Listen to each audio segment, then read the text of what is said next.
Esta es una serie antológica de 18 capítulos, la mayoría situados cronológicamente en diferentes puntos de la historia del manga original de Devilman, creado en colaboración con destacados artistas del medio.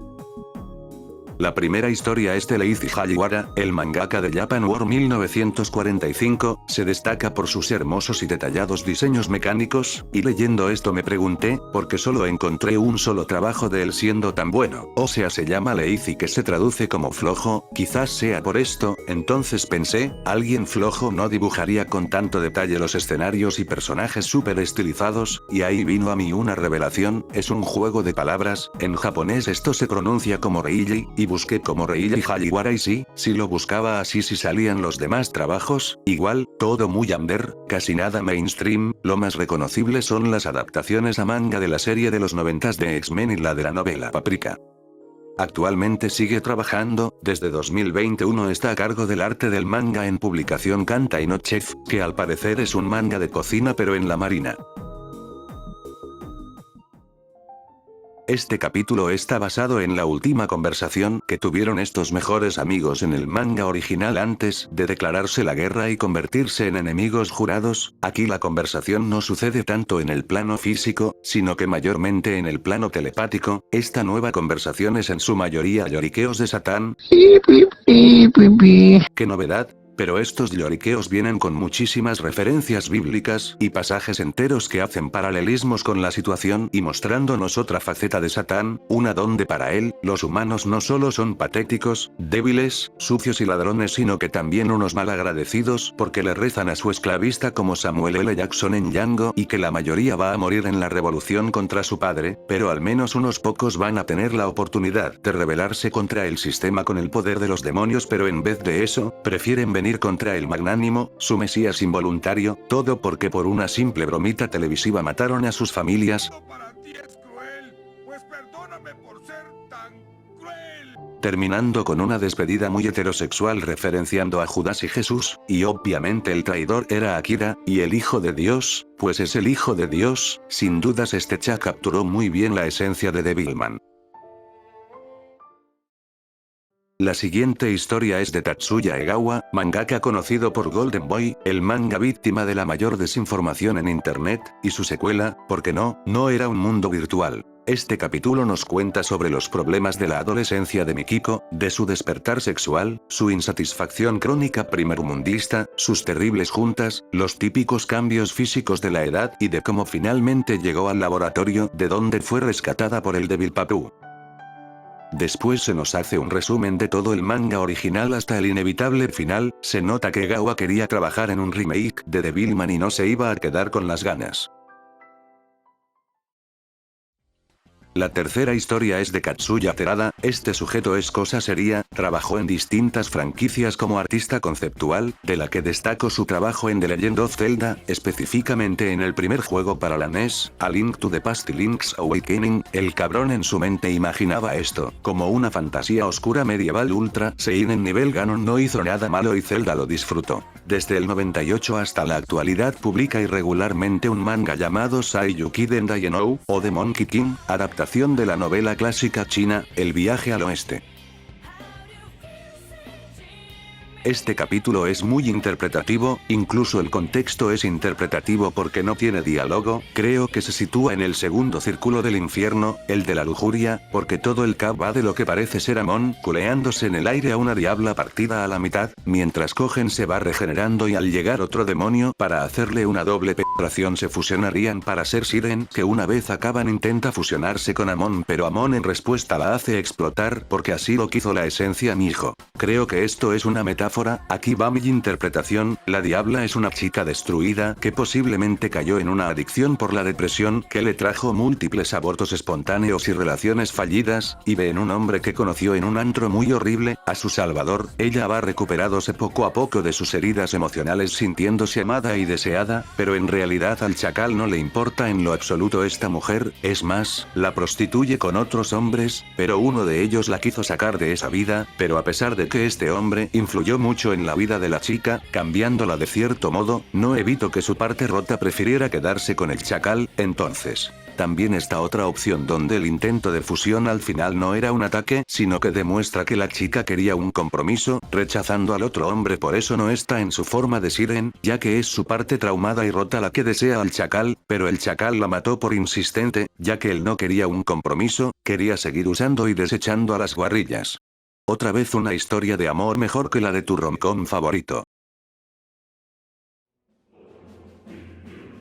La cuarta historia viene por parte de la misma Dynamic, específicamente por un viejo conocido de esta misma cronología, Ken Ishikawa, el co-creador del manga original de Getter Robo, que quedó a cargo de las siguientes series. Haría un capítulo sobre un Devilman llamado Akira cuyos poderes eran comer a otros seres, sean demonios, otros Devilman, a su mamá, y hasta pistolas y adquirir sus características, como Kirby. Este buscaba con ahínco el propósito de su existencia, hasta que conoció a Akira y entendió que la razón por la que nació era para comerse a una buena parte de su ejército y así convertirse en un dragón chingón para que Akira farmee aura, como dice la chaviza. Dato curioso, Akira no aparece en el manga original, fue creado para este capítulo, pero apareció un par de años después en el final de Devilman Lady.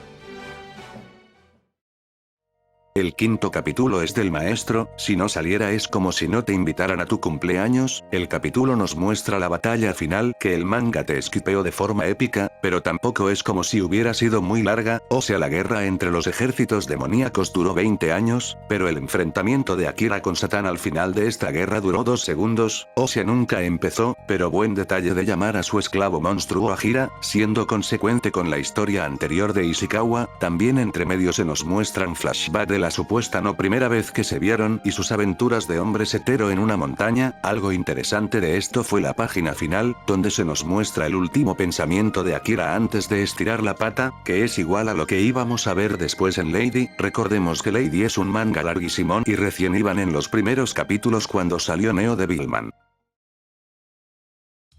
La siguiente historia es de un autor poco conocido por estos lados llamado Shinichi Hiromoto, pero como que muy under no es porque este genio ha estado en las franquicias más mainstream del mundo del entretenimiento, haciendo mangas para Star Wars, Hokuto no Ken, específicamente el Gaiden de Yagi donde le dan una blanqueada nivel Horikoshi al cabrón de Yagi. También estuvo presente en Garou, haciendo un manga llamado La Biblia, y estuvo en Pokémon haciendo los diseños de personajes humanos para Pokémon Colosseum y Pokémon XD y Love Darkness. Para este último también fue el responsable de diseñar al Lugia Oscuro. Actualmente hace la secuela de Phantom Core después del fallecimiento de su autor original, cuyo estilo de dibujo era muy occidental, así que solo Shinichi Hiromoto podía seguir con esta misión ya que, como te habrás dado cuenta, su estilo es muy de cómic americano, bastante similar a artistas como Gerard Way y Jonen Vázquez. Caracterizado por un trazo sucio y personajes con una anatomía caricaturesca que podrían ser un poco incómodos de ver para algunas personas y muy god para otras, pero definitivamente no te deja indiferente.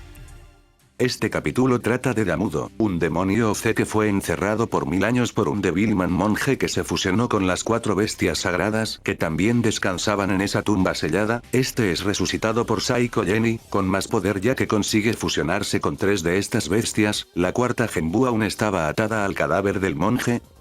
aunque su cuerpo acabó dividiéndose, porque por alguna razón que se me escapa había un cadáver de un demonio de la subraza de Siren por ahí y se hizo parte de la fusión. A pesar de los esfuerzos de los monjes, que también aparecieron en el manga original, todas las partes de Damudo escaparon y fueron a Japón a cumplir la misión que les fue encomendada, eliminar al humano que robó el cuerpo de Amon, el cual venía justamente de robarse a Amon en la fiesta hippie con Ryo en sus brazos, y bueno, Devilman lo destruyó con solo mirarlo, y Siren en una pelea fetichista, hace mierda a la otra parte que tenía a Susaku porque ella tenía que cumplir su venganza personal. El único que quedó vivo fue Genbu, el cual empezó a comerse todo lo que encontraba a su paso y su forma empezó a cambiar a una que parece sospechosamente parecida a Jinmen.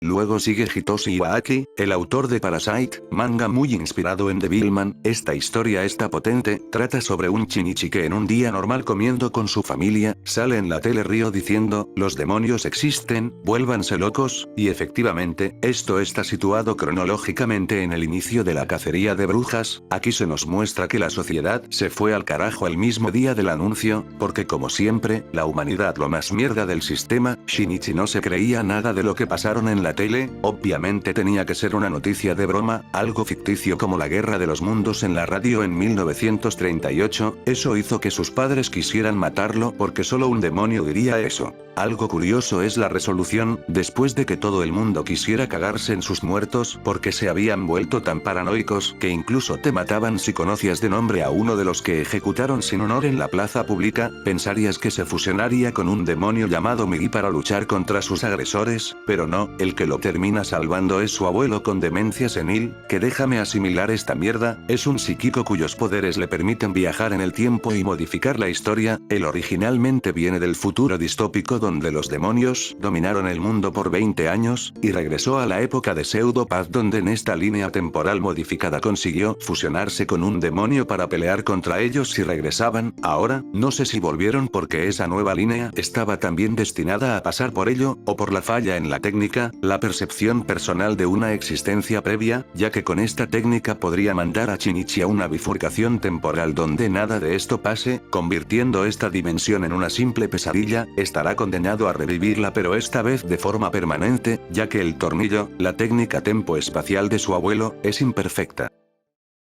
Haceme un favor, disfruta de la vida, y si te ofrecen droga, simplemente di no. La octava historia está a cargo de Noriko Nagano, autora de Mr. Night de Deille, y ustedes saben que odio los romcoms, por eso es raro que investigando para esta cronología me haya enganchado tanto el primer capítulo de Mr. Night de Deille. ¿Será este el único romcom que da risa? Es que la autora no tiene miedo de manchar al protagonista para hacer humor de la época. Tecno es un supergenio científico, pero también un psicópata que se obsesiona con su compañera de clases de Deille, que ni siquiera se llama Deille pero a él no le importa, ella se llamará como él quiera porque es de su propiedad, y va a hacerle daño a cualquiera que él crea que se va a acercar a Deille, aunque ni siquiera sea el caso, y vive alienado en un búnker antibombas, porque asume que el mundo tiene fecha de caducidad próxima, como en Devilman Ue, pero mientras tenga a Deille en su búnker en un tubo flotando en formol todo estará bien. Joder, definitivamente el miedo a la guerra nuclear es el mejor tropo de la ficción, sin importar si es usado en el peor género de la ficción. Y dato curioso, el ending es la misma canción que la de los créditos del Rockman X4, no sé por qué, pero las dos cosas tienen robots y las dos salieron el mismo año que la canción, 1997, aunque el manga empezó y terminó en el 89.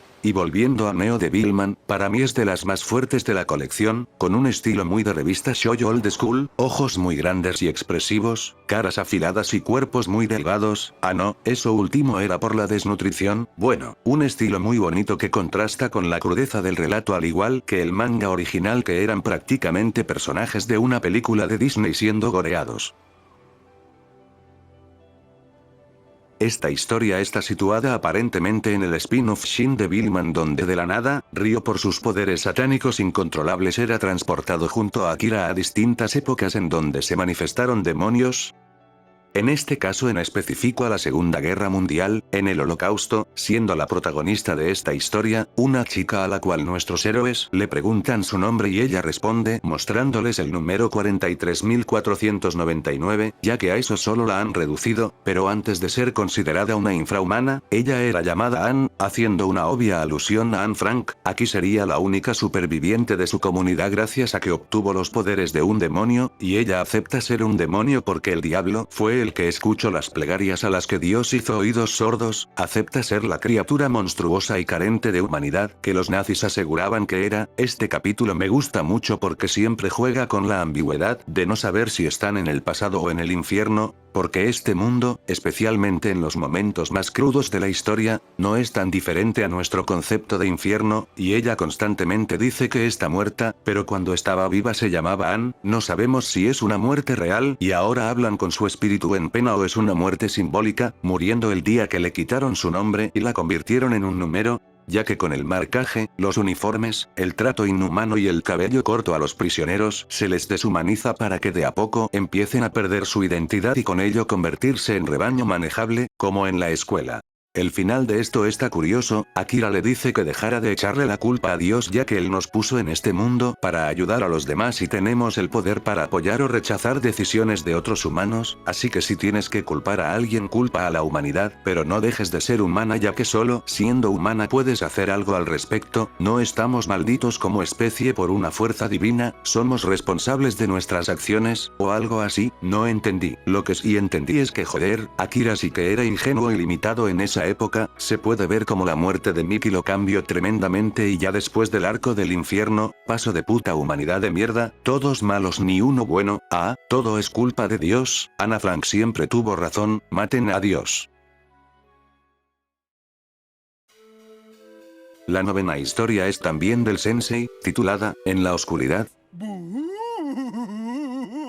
Es sobre una mujer nazi buscando a Akira, que tienen los japoneses con los nazis. Te diría que se sienten culpables por su terrible pasado y se sobreesfuerzan por limpiar su imagen poniéndolos como los villanos y desentendiéndose de ellos, como si nunca hubieran sido parte del eje, pero entonces, ¿por qué el Nightclub conllevó los nazis? ¿Y el Nazi Chick?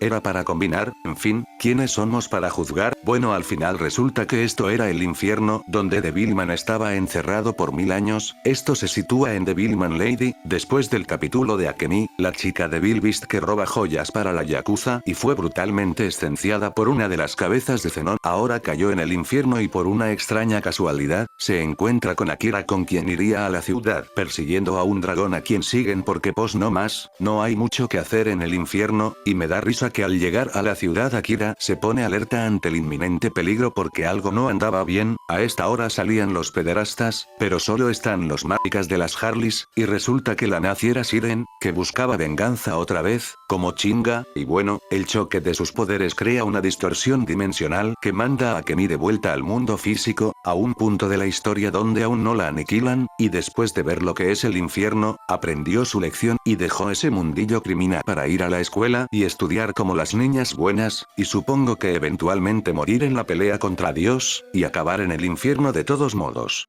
Llegamos a la 10ª, de Akihiko Takadera, un mangaka que solo encontré que hizo una colaboración con Katsuhiro Otomo, creador de Akira y no mucho más fuera de eso, lo cual me parece raro porque es el capítulo que a mi parecer tiene el arte más detallado de esta colaboración, el entramado tiene un nivel aberrante, estratosférico, o sea miren esta página, le hizo el amor a la hoja, me sorprende que no haya sido puesto como un dios por el fandom de los dibujos detallados, supongo que es porque fuera de ese trabajo con Otomo, no se tradujo nada más. ¿Pero de qué trata el capítulo? Imagina que eres un policía normal, y tienes que resolver varios crímenes que pareciera que conectan porque las víctimas fueron asesinadas a mordidas como animales salvajes que no deberían existir en territorio urbano, sin dejar pistas más allá del cadáver hecho trizas y marcas de garras gigantes, sin antecedentes de animales que se escaparon del zoológico, sin absolutamente nada más que la sensación de conocer a esas víctimas porque las viste en sueños muy vividos, como si hubieras estado ahí.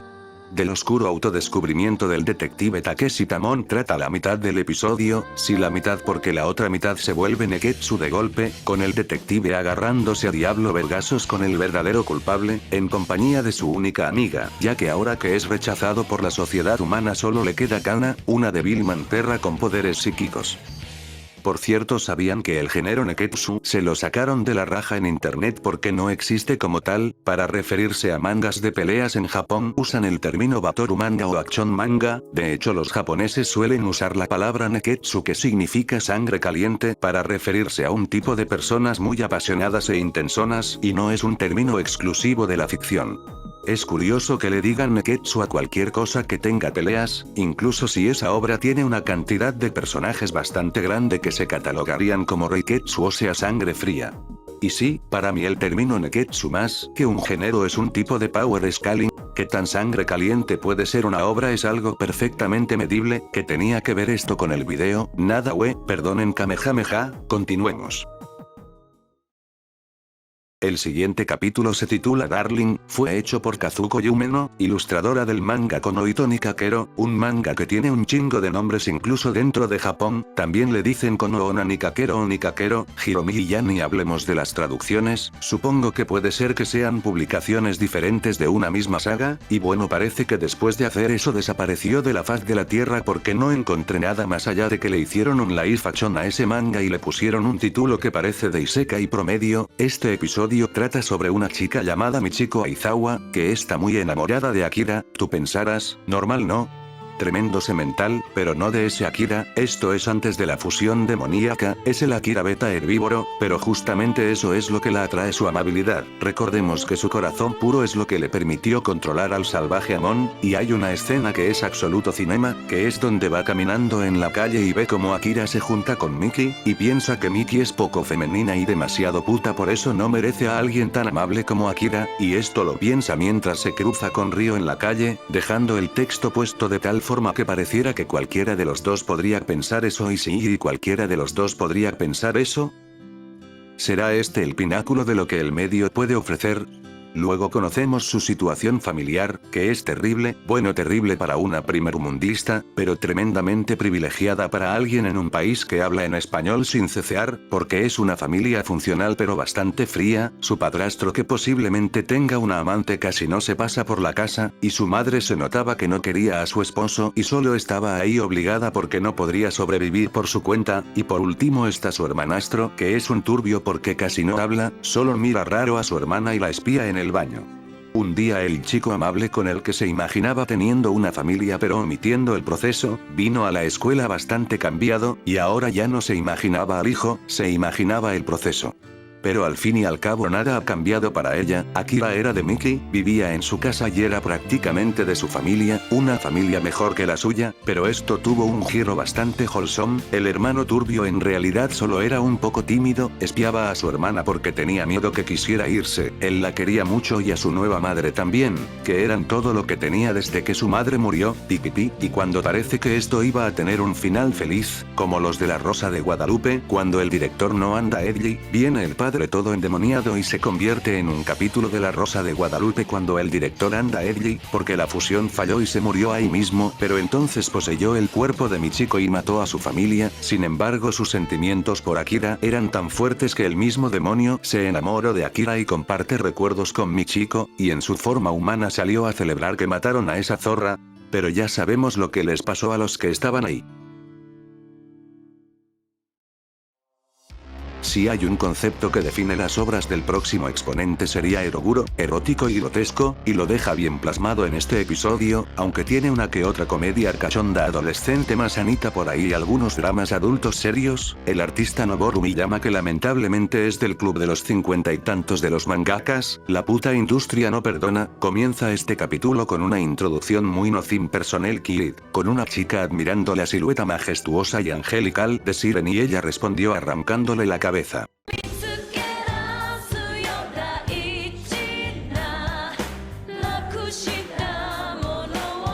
Luego nos vamos a la historia principal, que se centra en un hombre de negocios muy importante que fue capturado y enviado a las alcantarillas, donde hay todo un laberinto infinito lleno de demonios de diferentes niveles donde nuestro protagonista tendrá que ir avanzando como un dungeon crawl hasta que se encuentra con otra humana, a lo que en la desesperación por no ven un futuro para la raza humana en la superficie y ve que no puede salir del subsuelo, decide violarla para aumentar la población, pero sorpresa, era el cadáver de su hija. Esto lo hizo quebrarse y finalmente fue poseído por un demonio, quienes querían a este hombre por su poder económico. Recordemos que varios demonios poseían personas en puestos de poder para destabilizar la sociedad, sin embargo esto salió mal ya que se descontroló totalmente y fue esenciado por Devilman, pero muere con una sonrisa al saber que había un héroe con apariencia de demonio luchando por la humanidad. ¿Cómo se lo decimos, señor? No se lo digas.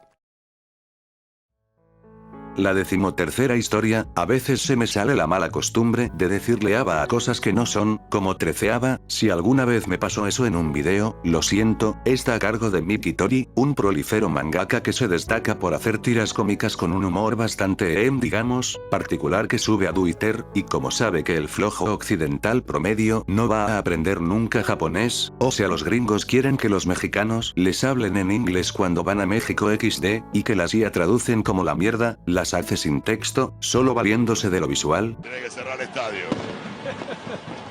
Los genios hacen eso. Bueno, eso pensé al principio, pero solo le comentan en Taka Taka y es un tipo demasiado flexible en cuanto a la exploración artística, desde comedias nivel Condorito hasta ponerse extremadamente denso. ¿Sabían que él escribió la tercera película de Paddle esa donde los Ingram salieron como 3 segundos al final y el resto era un thriller policial tremendamente profundo e intrincado al punto que en el DVD tuvieron que incluir 3 cortos de comedia super deformed para quitarte la cruda después de haber visto una de las películas más seinen de la década? Pero mira, también hizo el diseño de personaje de este video musical de Katsuro Yamashita, qué bonito.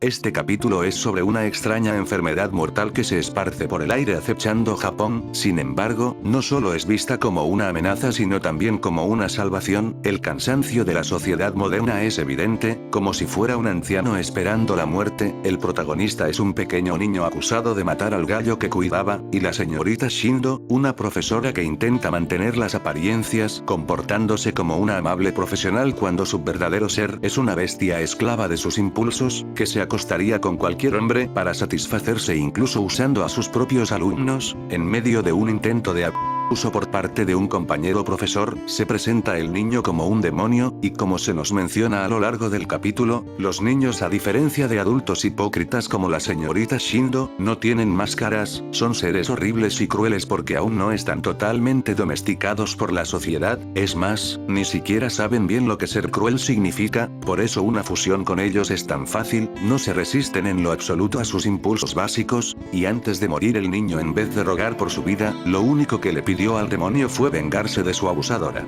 Ese mismo día, la enfermedad tomó forma, eso marcó el principio del fin de la humanidad, pero ¿era realmente esto lo que marcó su final o fue su propia naturaleza lo que condenó a nuestra especie desde el principio y los demonios solo fueron la manifestación de nuestro deseo inconsciente de una eutanasia?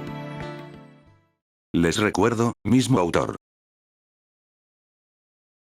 La siguiente historia está a cargo de Shinobu Kase. Cuidado aquí hay lore. Cuando el joven Tomoaki Saito estaba en secundaria, un amigo de este que hacía autopublicaciones le presentó a Gou Nagai, quien ya era profesional, y ellos iban los fines de semana a mostrarle sus dibujos, y ahí empezó una amistad con el sensei, la cual derivó en que al acabar la escuela empezara a trabajar de asistente en Dynamic, el lugar más feliz de la tierra donde los sueños se hacen realidad. Aquí Nagai lo bautizaría con el nombre de Shinobu Kase. Bueno, en realidad fue idea de los dos, renombrarse así, por su afición por los ninjas, pero me parece gracioso que nada más al pisar las oficinas de Dynamic como empleado, le tuvieran que poner su nombre de luchador. Los primeros trabajos en los que estuvo presente fue en Kikai Kunigaku en Taikutsu Otoko, y solo un año después de empezar a trabajar como asistente ya debutaría en primera, haciendo su propio manga de comedia en la revista Gekkan Shonen con Hyaku en Biowin, lo cual es algo raro considerando que en esa época la mayoría de mangakas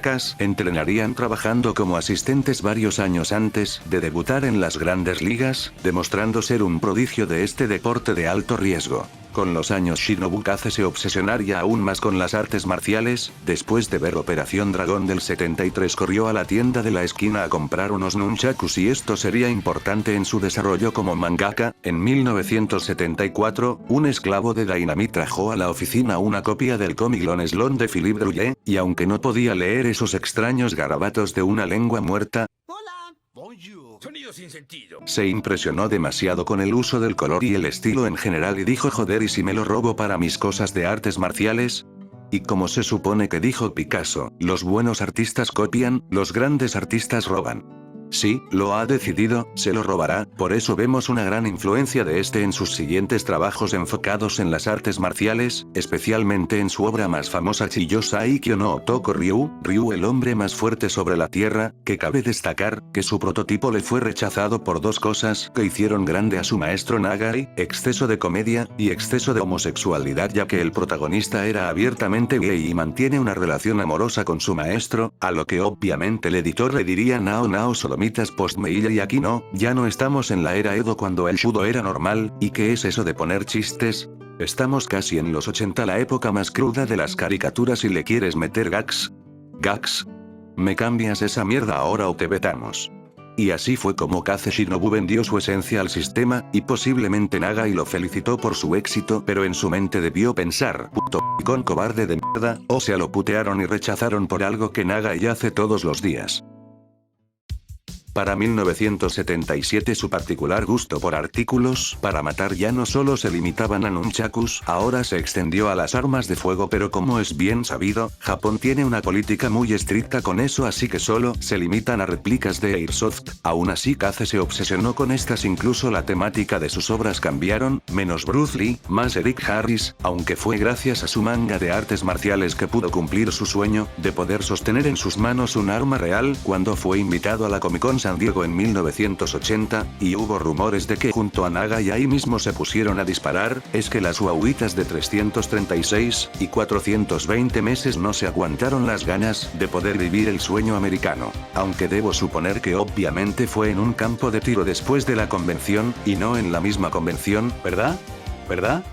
Esta información la robé de un artículo muy interesante de la web de Heavy Metal, una revista que pareciera que es de música, pero es de arte gráfico, específicamente sci-fi y horror, que publica sus propias historias y que varias de estas fueron adaptadas en la película del mismo nombre. El artículo escrito por Sean Honold, un cazador de libros, residente en Tokio desde hace más de 20 años, termina diciendo que luego de 1998, o sea cuando salió Neo Devilman, desapareció de la faz de la Tierra, y que lo imaginaba intentando alcanzar la iluminación en los Alpes del norte de Japón, completamente aislado del mundo, con demencia manganilística. Obviamente, la industria no perdona, consecuencias de practicar el deporte más hermoso y fino, que se le va a hacer, pero no, para desgracia del autor del post, Kaze volvió para una entrevista donde comentaba el proceso creativo de Ryu, el hombre más fuerte sobre la Tierra, que saldría publicada en la reimpresión del mismo. El proceso según Comipress es bastante simple, encerrarse en una pirámide de cartón para abrir su subconsciente y que sus energías astrales fluyan, induciéndose un trance donde dibuja todo completamente en automático. Para poder llegar a ese nivel de conexión con la materia transdimensional tuvo que volverse vegetariano, no pregunten.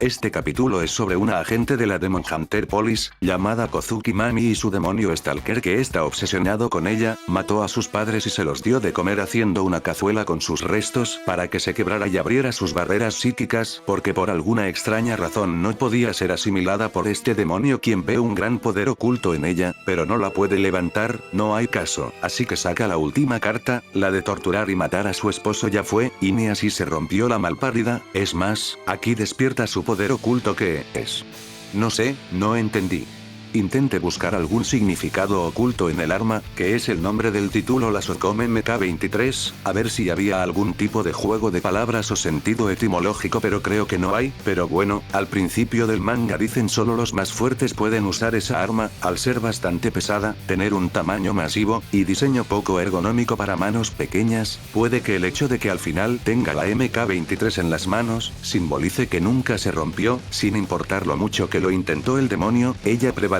como la mujer más fuerte sobre la Tierra.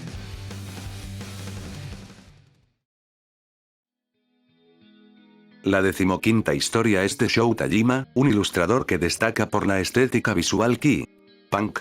y urbana de sus personajes, a los cuales alguien como Chichi diría que son unos delincuentes. Estuvo a cargo del diseño de personajes en el survival horror de PlayStation 2 Galerians, Ash, y de Suoba Galerians, Rion. También diseñó personajes originales para la novela del Final Fantasy VII, The Kids Are Alright. A Dark Side Story como Kiri Kanan y el protagonista Ivan Townsend, siendo Kiri Kanan un personaje que saldría años después en el remake para que digas, qué nostalgia, cuando leía la novela de los turcos con el primo Manolo, lo siento no puedo evitar hacer el chiste quemado del primo Manolo si estamos hablando del Final Fantasy y más encima específicamente del 7, me la ponen muy difícil. También estuvo presente en el juego para móviles Fate Grand Order, diseñando 2 personajes, Tezcatlipoca y Huitzilopochtli. También hizo una colaboración con la marca de ropa Hein, dibujando a la leyenda del Speed Metal Hide, a quien 1000 años después de su muerte van a seguir explotando. Para más contexto recomiendo ver mi video sobre X Japan, posiblemente el video más triste de mi canal, en el cual tuve que meterle chistes con calzador para que a los 4 espectadores que lo han visto no le entrarán ganas de corbatearse. Este capítulo se titula Made in Heaven y básicamente es una reinterpretación hipercañera Rule of Cool de la pelea con Siren, agregando también una pelea en paralelo de Ryo con un demonio mitad insecto mitad pija. Algo curioso es que Ryo lleva una chamarra donde atrás tiene un logo donde sale el nombre del capítulo, lo cual es una tremenda alusión a que él vino del reino de Dios, y al final nos regala esta hermosa ilustración de la parejita canónica, que puede que la imprima en opalina de 300 gramos y la enmarque.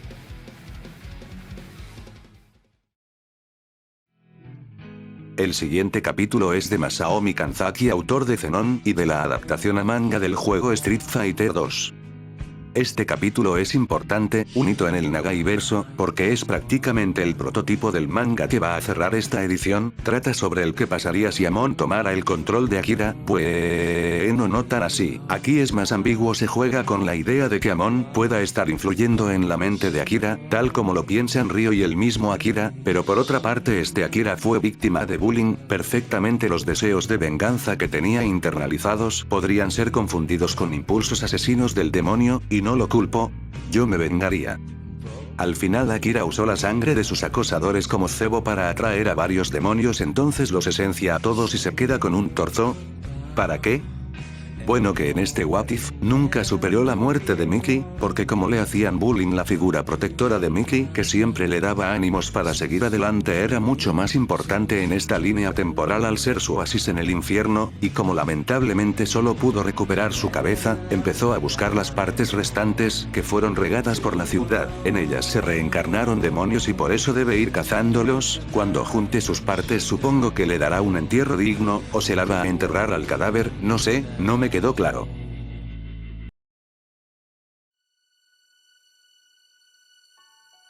La penúltima historia viene por parte de una leyenda, el artista más famoso de la collab, casi tanto como Nagai, Yoshikazu Yasuhiko, que quizás de nombre no te suene, pero si eres un mecha papu lo conoces, aunque sea indirectamente, ya que fue el diseñador de personajes de 3 grandes series, que están casi siempre en los Super Robot Wars, Yusa Raiden, Combat Levy y Zambot 3, la cual le hice un video hace mucho, porque esta última marcó un hito histórico en la televisión, matar a casi todos los personajes importantes, porque es un anime de Tomino en uno de sus episodios depresivos, y claro, sabían que más tienen en común Yoshikazu y Tomino. Así es, el guerrero movilizado Gundam, de ahí probablemente conozcan los diseños tan distintivos del maestro Yoshikazu, él estuvo a cargo de los diseños humanos de Gundam del 79. Z Gundam del 85 y la película F91 del 91, y luego volviendo 10 años después para el 2001, estando a cargo del manga Gundam The Origin, que nos muestra su propia versión del Gundam original, el cual desarrollaría más a fondo el pasado del amado personaje atemporal Charaz Nabur y su no tan icónica hermana Seira. Toda esta parte del manga sería adaptada para el año 2015 en formato de OVAs, que servirían como una precuela a la serie original y una entrada a los nuevos posibles fans a esta franquicia, en las cuales Yoshikazu sería director principal, pero antes de eso estuvo presente en Gundam y Unicorn en el 2009 como diseñador de personajes de la serie e ilustrador de la novela ligera. También cabe destacar su trabajo para Luna Sea, quienes también colaboraban con la franquicia Gundam, haciendo las portadas de sus singles, The Beyond y Sora no Uta, Haiger and Haiger. Lo último que hizo para la franquicia fue dirigir la película Kukuruz Doan's Island en 2022. aunque siempre estará la influencia del maestro en la franquicia, incluso en cosas donde no participó como Narrative y Hadaway, incluso en Mickey-X, anime que tiene diseños similares al juego de Pokémon Sol y Luna al contar con la misma diseñadora, pero para contarnos el pasado donde la línea temporal de la Warrior War se bifurca, se basaron en los diseños del maestro para situarnos en el contexto del anime del 79. Sencillamente un artista que ha trascendido más allá del tiempo. Bueno, te vendía a este men como el mejor artista de todos los tiempos, un Da Vinci moderno, ahora te sentirás muy decepcionado que el capítulo en esta collab sea el más XD de todos, este trata sobre un Kamiyu Bidam llamado puerta automática, sea lo que signifique eso en la jerga japonesa, que será un adolescente que debe ir a la guerra como sus predecesores, pero en vez de robots será tripulando un demonio, convirtiéndose en el superhéroe favorito de los niños, para salvar a su amante Mickey de las garras de los demonios, aunque toda su guerra era imaginaria, porque se había quedado dormido en la escuela en medio de un examen y reprobó, y vio las lágrimas del tiempo. La última historia es de Joe Kuroda, un artista que me gusta pero me asusta, la razón por la que me espanta, es por su carencia de medios tonos, sus mangas son muy pesados a la vista por el abuso del negro, sí, censure eso porque suena horrible, en ese aspecto me recuerda a Hokuto no Ken, pero a pesar de usar mucho el negro, también dibujaba detalles con líneas muy delgadas, para simular los medios tonos y en menor medida también screen tones para fondos y sombras, cosa que aquí eso es inexistente, y las líneas para Churado parecen hechas con un lapizote gigante, pero por otra parte me gusta porque las caras y las posiciones en las que dibuja a los personajes parecen fotos que capturan el movimiento sin que estén posando para la foto, algo así como el impresionismo con la captura de un instante por medio del color, aunque estéticamente y temáticamente recuerde más al expresionismo, visión pesimista del ser humano y deformación de la realidad para demostrar emociones intensas. Este autor hizo Nasu, manga que fue adaptado en una película hecha por Madhouse y dirigida por el famoso director de estudio Ghibli Kitaro Kosaka, esta fue titulada como Nasu, Andalucía no Natsu o El verano en Andalucía, que marcó un hito histórico al ser la primera película japonesa de animación en ser seleccionada para el Festival de Cannes. También hizo el manga Sexy Boys and Robo, que tuvo su adaptación a dorama protagonizado por Kenichi Matsuyama, quien en esa época estaba en su prime, bueno, en realidad nació en su prime y sigue en su prime. Lo último de ello fue el spin-off de Aclusid Alpha en el 2014 y otra collab con un chingo de artistas en una serie de historias antológicas sobre el encierro en la pandemia, que cabe destacar que ahí estuvieron los autores de Ashita no Yo, el mejor Spokon de la historia, y su versión para nenazas Hajime no Ippo. Broma, a mí me gusta mucho Hajime no Ippo, espero que Ippo ya vuelva a boxear y muera en el ring con honor como Dios manda, y Takamura haga un chiste al respecto en su funeral. Joder, qué mal timing, espero que el maestro Morikawa se recupere pronto.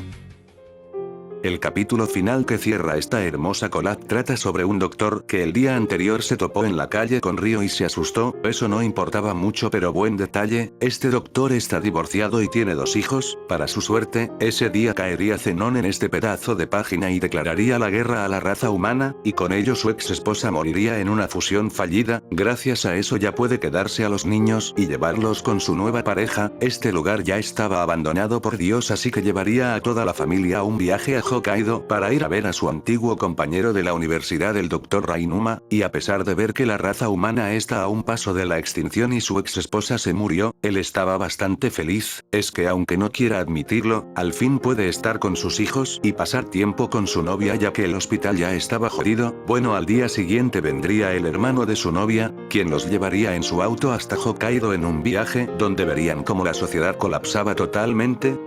Tardaron 2 días para llegar y en cuanto llegaron la novia con su hermano, se pondrían a culear como conejos, razones, no es que llevarán una relación incestuosa previa, es que ya nada importa, es el fin del mundo, no hay esperanza, la misma mujer le dice al doctor que podría haber usado a sus hijos como reemplazo de su ex esposa en las aguas termales, que putas importa, nadie te va a juzgar, pero claro el doctor jamás perdió la compostura, mantuvo su integridad hasta el final, incluso perdonó a la infiel, porque eso es lo que hace un hombre de verdad y por favor no me hagan hacer el chiste ya en serio, me lo hacen demasiado difícil pero miren su puto diseño, ya no puedo chaval, uno no quiere caer en estereotipos pero este mundo no te deja ser bueno. Al final todo sale como la mierda, su novia se murió, el novio de su novia también, y uno de sus hijos también, y el único que le quedaba era un Devilman y ya no podía vivir en esta sociedad que discriminaba a los de su raza, dejando solo a su padre, pero no es momento de lamentos, el Dr. Sassel corrió con todas sus fuerzas a ver al Dr. Rainuma para contarle acerca de los Devilman, demonios con corazón humano. Lástima que el Dr. Rainuma, asustado por el previo ataque de los Devilmen, daría la orden de disparar a cualquiera que entrara al área.